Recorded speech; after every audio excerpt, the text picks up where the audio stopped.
Magandang umaga mga boss. So, meron po tayong i-align dito. Bali, ang nakita po natin dito ay side wheel naman yung naging problema po niya yon. Kung nakikita nyo yung tayo, ayun siya. Medyo taga ganon. So, andito si kuya. Yan kuya. Yan, shoutout dito kay kuya. So, anong problema yung tricycle natin kuya? Walang sa alay, masama yung alay. Masama. Tapos ano daw po niya habang tumatagal, lumalala, no? Malala. Lumbuka. Bumubuka.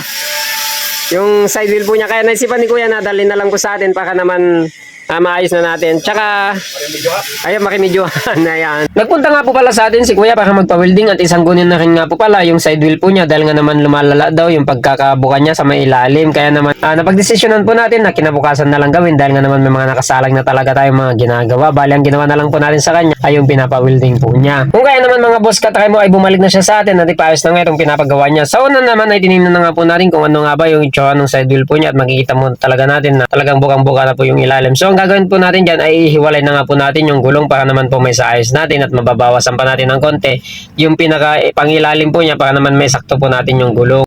At pagkatapos nga natin mag-ating mga boss ay ito na ilalagay po natin. At ito nga po pala, mayroon na po tayong talagang ginawa dyan para naman makuha po natin kahit wala ng silip-silip ay mayroon po tayong gamit na ginawa talaga natin para naman may sakto po natin yung tindig po ng gulong. Kung nakikita nyo po yung nasa gilid na yan ay ginawa po natin yan para lang naman pang saayos sa may side wheel at makukuha po natin yung magandang tindig niya. Saka na po natin siya ispat-ispat din para naman po may pakapit po natin at makuha na po natin yung tamang tindig talaga. Kaya nga po nakuha po natin yung tamang tindig po niya ay ang susunod po natin gagawin ay ilalagay po natin yung guide bar po natin. Yan guide bar na po yan ay yan magdadala po talaga sa atin sa tamang alignment. Yan po yung nagdidikta kung ano nga ba yung sukat na kinakailangan po nating sukatan para naman po mas maganda talaga yung pagkaka-align natin. I-share nga lang po natin mga boss, no? May mga nag-message po kasi sa atin nang sabi po nila ay bakit pa daw tayo gumagamit ng guide bar na katulad po niyan. Pamparami na lang daw po yan ng ginagawa. Samantalang sila daw po ay hindi na po gumagamit ng ganyan. Bali gulong na lang daw po yung pinagkukuhanan po nila ng sukat. Ang sa atin naman po kasi mga boss ay talagang hindi po natin kayang mag-align na dun sa gulong to gulong nga lang. Kaya naman dito ay umaasa lang po talaga tayo sa may guide bar. Dito lang po tayo nakakakita ng magandang sukat talaga pag ginagamitan po natin ng mga guide bar na katulad niyan. Kaya naman po ang sagot po natin sa kanila ay kanya-kanya na lang po talaga tayo ng diskarte sa pag-align. Basta tayo dito na po tayo naka-stick sa may mga ganito. So dito nga po pala sa parting ito ay sinusukat rin po natin yung tamang direction po ng side wheel para naman syempre para mas swabe yung sukat at saka hindi naman po tayo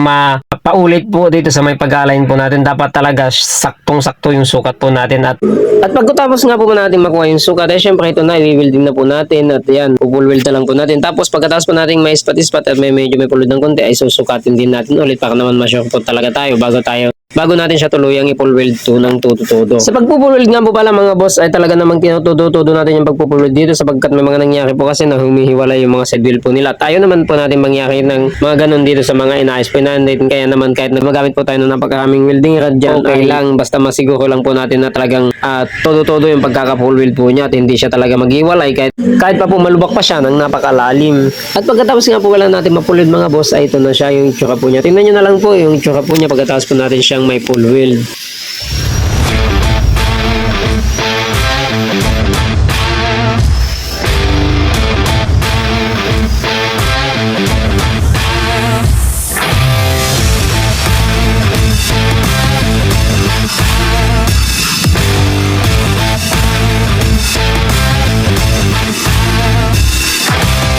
So ayan mga boss, natapos na po tayo, no? So andito na. Ito na po yung kinalabasan dito po sa ginawa po natin. Yan, ipubukas na po natin. Ayan, yung dati nakaganon, ganun na ngayon. So hindi pa namin natitesting kung ano yung kinalabasan. So titestingin namin ni Kuya. Ginagma lang, ayos na yan eh. Ayos na?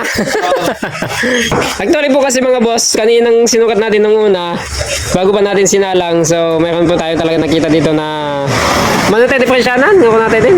Media. 3 media. 3 media po, 3 inches and 1/2 po yung diferensya niya. Kaya ngayon, sure na si Kuya na okay na. Okay na. Kasi yung dati, okay naman. Okay naman pero Malayo lang. malayo lang. Ano? Ayun. So, salamat dito kay Kuya. Kaya, thank you ah. Yan, shoutout kay Kuya. Okay. Thank you.